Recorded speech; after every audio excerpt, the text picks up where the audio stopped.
story about my family. I think family is a pretty incredible thing because it teaches you unconditional love. Like seriously, if you think back to your childhood, and if you treated a stranger now as poorly as you treated your brothers, sisters, and cousins, you'd be in jail right now. That's the truth. In my house, a felony was committed every day. Every day a felony was committed. Blackmail, extortion, assault, larceny, arson more than once, attempted murder. It happened all the time because my big brother was the worst offender. He was a dick, okay? And I remember this one year for Christmas, we all got excited because we had to come together and ask Santa for a family gift. Like a big gift. And I was like, oh, what are we gonna get? Can we get a monkey? Right? Like, I didn't know. Right? And my big brother was like, we're gonna get an Atari. I'm like, I don't even know what that is. He was like, we're gonna ask for an Atari. So we got an Atari that year for Christmas. And if you're not old enough to remember what an Atari is, it was the first video game system for the house. Dude, right, there's so many kids, they're like, what do you mean? You couldn't play on your phone? No, dude, back in the day, you needed a quarter to play video games, and you'd run out. So you'd have to go through your house like the goddamn Goonies looking for pirate treasure to find another quarter. I'm going like, where did Dad sit? Check the couch there. We're going through my mom's old jackets. Caw-caw, we got quarters! So you'd ride your bike to a video game thing, or maybe get a ride to the mall, and then you could be at the arcade, but then you could be in the middle of a game and 3 teenagers show up in Black Sabbath t-shirts and you're like, forget it, I'm not getting stabbed over Cubert, the game's yours. So this Atari was supposed to bring joy into our house, but it didn't, because my big brother ruined it. And it wasn't the fact that he would just beat us in the video games, he would sing songs to us as he was beating us in the games. Like, he'd be like, you did your best, but I guess your best wasn't good enough. I'm like, shut up, dude. And he's like, hey, relax, it's just a game. So we're still playing, and then he'd get quiet. And then right before the game was over, he'd go, do you hear that? And I go, hear what? He goes, shh, shh, shh. Do you hear that? I go, what? And he goes, I think it's Queen warming up in the background. No time for losing, because I am the champion. Now I'm shaking like McFly at end of the Back to the Future. I'm like, you fat son of a bitch. It's on, and I hit him. But that's what he wanted. He wanted me to hit him because he outweighed me by 100 pounds, and then he would just start to choke slam me like Andre the Giant and drop a big Hulk Hogan leg and then pin me for a 5 count like King Kong Bundy.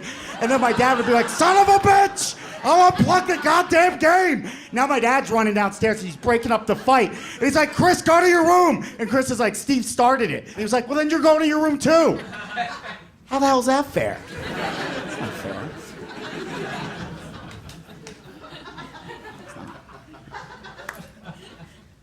So my little brother knew he could never beat up my big brother. So he decided to get him where it counted. Video game championship of the house. Yes. My little brother became like the Rudy of video games. He would wake up at 5 in the morning when nobody was awake just to practice. He knew where my mom hid all the junk food, so he would steal like a 2-liter bottle of Mountain Dew. Bro, before there was Red Bull or 5-Hour Energy, there was mother effing Mountain Dew, right? Twice the caffeine, twice the sugar. He's drinking it warm, straight out of the 2-liter. He looked like a rapper drinking a 40 of St. Ides back in the 90s. He'd be like, Mountain Dew! And his little heart would start getting jacked, and he's ripping open cheese curls at 6 in the morning, shoving Cheetos in his mouth, and that orange and cheese curl dust is floating through the living room like cocaine in The Departed. Do you remember when Nicholson had, he's like, cheese curls, cheese curls! Then he would get excited and backwash it into the Mountain Dew, disgusting, because it looked like a bottle of Goldschlager with like just pieces of stuff floating in there, like one of those snow globes. So Marky got really good at video games, right? But then some of the kids didn't believe him that he got that good at video games. They're like, why are you lying to make friends? He's like, I did it.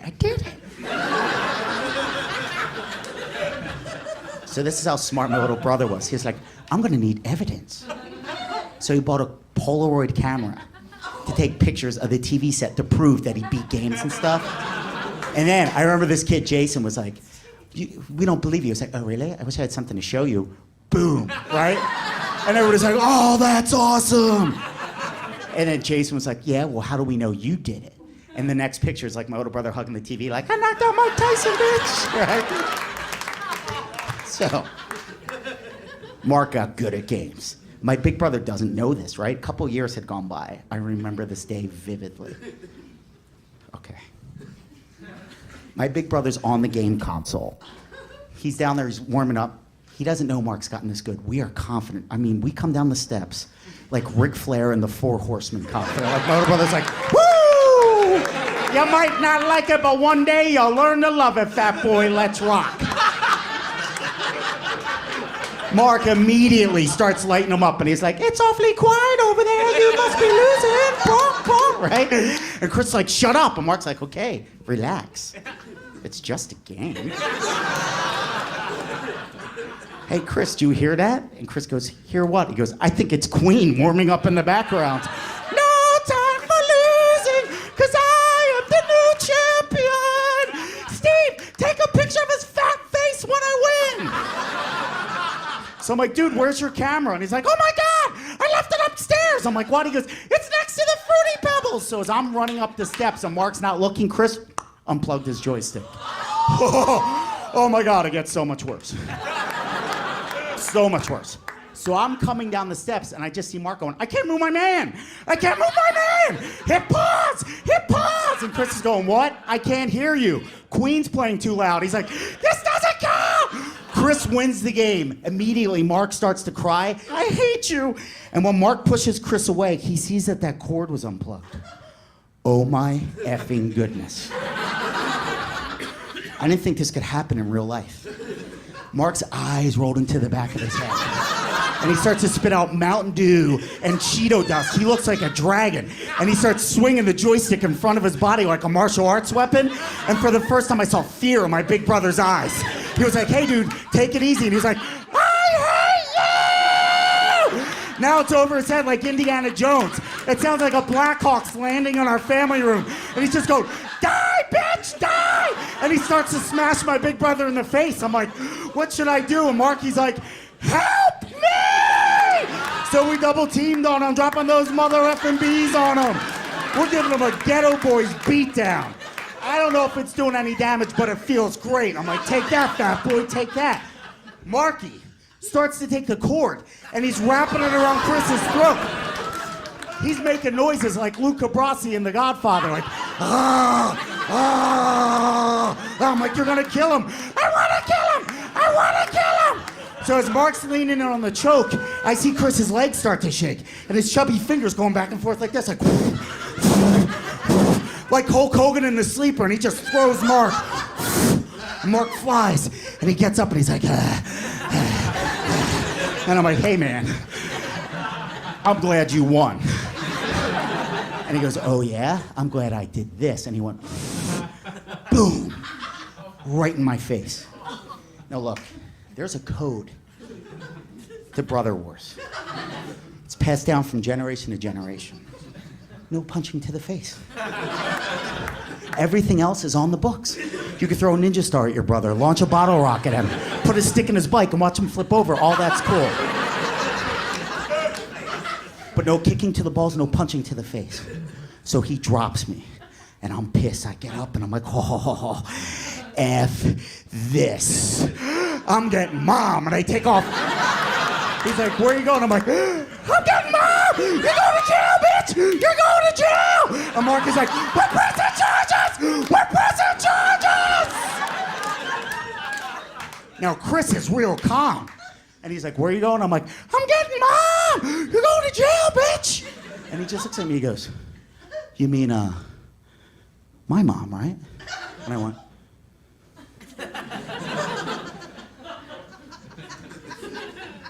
I'm getting mom. He's like, the woman you live with, that's my mom. Nobody ever told you that you were adopted?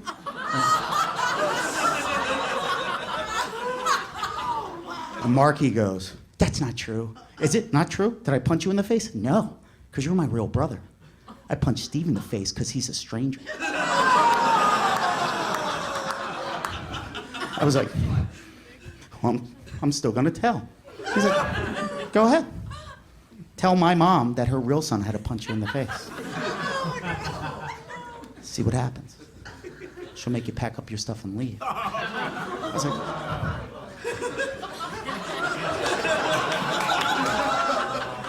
I don't have anywhere else to go.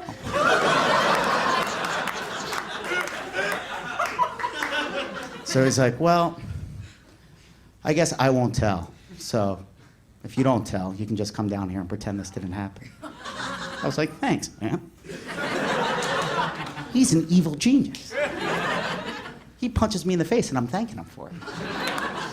So I didn't have an ending to that story because it happened. Do you know what I mean? Like I was just like, yeah, my big brother was a jerk and had me convinced for a couple of years that I was adopted.